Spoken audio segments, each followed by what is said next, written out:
Sekjen Komite Independen Pemantau Pemilu, KIP, Kaka Suminta, mengatakan, jika KPU serius mau menggunakan Sirekap, maka semestinya sistem penghitungan dari Sirekap selesai pada waktu yang sama saat tempat pemungutan suara ditutup. Tapi yang terjadi, progres penghitungan suara Sirekap untuk Pilpres masih sangat lamban. Situasi itu memicu kecurigaan yang dinilai sangat tendensius. Masyarakat mencurigai ada sesuatu yang sedang terjadi pada sistem.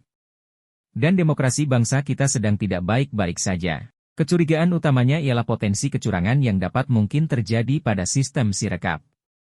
Dicurigai bahwa banyak terjadi kekeliruan input data jumlah suara di TPS yang menimbulkan kehebohan dan menurunkan kepercayaan pada Sirekap milik KPU.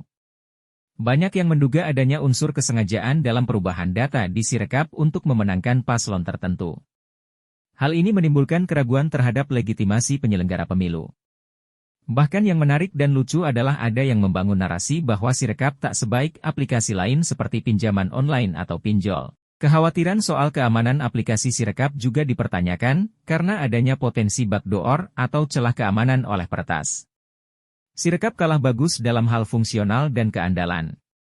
Lantas semua kecurigaan itu berdampak pada penilaian terhadap KPU tidak kompeten dalam mengelola data pemilu, tidak transparan dalam menampilkan data pemilu dan merasa bahwa data yang ditampilkan tidak dapat dipercaya.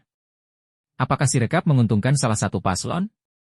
Dugaan bahwa Sirekap menguntungkan salah satu paslon sebenarnya tidak berdasar. Realitasnya adalah ketidaksesuaian atau penggelembungan suara terjadi pada 3 paslon. Tidak ada paslon tertentu yang diuntungkan Sirekap. Kesimpulannya ini kesalahan sistem atau human error. Kenapa hal itu terjadi? Pertama, tidak adanya cross-checking data atau proses membandingkan atau memverifikasi data dengan sumber utama. Penyebab kedua, kemungkinan disebabkan media foto yang diambil oleh petugas KPPS tidak jelas atau kualitasnya rendah sehingga ada kesalahan membaca angka pada sistem Sirekap. Ketiga, kesalahan bisa terjadi karena para petugas KPPS mengunggah data ke sistem secara berbarengan dengan petugas lain. Akibatnya, terjadi selip. Bisa dibayangkan jumlah TPS di seluruh Indonesia berjumlah lebih dari 800.000. Setiap TPS harus mengunggah minimal 5 dokumen surat suara yang jika dikalikan dengan jumlah tempat pemungutan suara maka setidaknya ada 4 juta dokumen yang diunggah dalam waktu bersamaan. Apakah Sirekap perlu dilanjutkan? Kendati terjadi kekeliruan input data pada Sirekap, hal itu bukan sebuah kesengajaan. Pasalnya jika KPU ingin berbuat curang, maka hasil pindai formulir C hasil penghitungan suara asli tidak akan ditampilkan sebagai pembanding. Sirekap harus dilanjutkan sebagai bentuk transparansi kepada masyarakat dan kecepatan. Meskipun, KPU harus memperbaiki sistemnya agar tidak memicu sangkaan negatif.